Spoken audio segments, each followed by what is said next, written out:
BDSM with? I don't know what the D stands for. Dominant.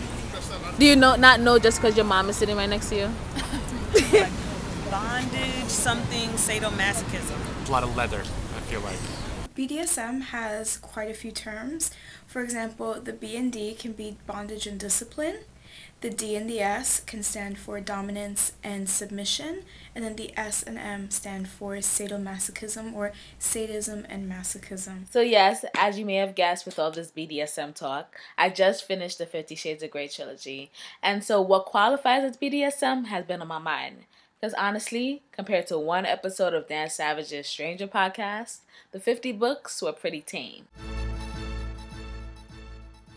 I think people just want to assume that they are into vanilla sex, but if you're doing something beyond just intercourse, then that can fall under the BDSM umbrella. Even the act of wearing a fetishized piece of clothing, like how many women have not bought a pair of shoes expressively for their partner?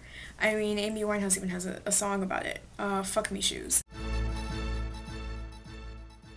A lot of the black people that I know that read the book weren't impressed. They're like, what's the big deal? So in some way they may have already been restrained during sexual activity and didn't feel that it was grandiose, but a lot of my white counterparts felt differently. How did they feel? That it was the most amazing thing they had ever read. I've never heard of anything like this. And even that's just an exposure thing, I guess, because I guess even if you didn't know what BDSM was specifically, as a woman, I've been restrained by a man. But if you came up, so whether your sex life already includes aspects of BDSM, or you wanted to, one thing that's important to remember is the difference between what Anastasia and Christian were into and abuse.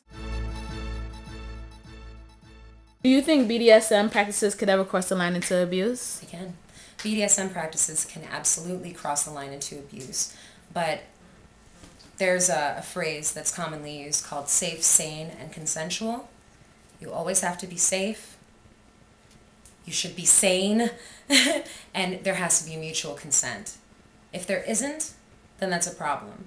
There's really extreme forms of play that people could never imagine being sexually gratifying, but they are as long as the couple is two consenting adults. Obviously, there has been a stunted conversation. These conversations have not been allowed to foster around what is a healthy relationship, what is healthy sexuality, what is et cetera, what is healthy consent, right? How do we move beyond no means no to get to something deeper and to get into proactive consent and to get into respect on a lot of different levels, regardless of the context of the two people that are getting together, because we're still having these same conversations. Regardless of what you're into, consent seems to be the theme here. But once you've gone through that conversation, apron, nothing underneath, high heels by the sink, go make my dinner. Anything's possible.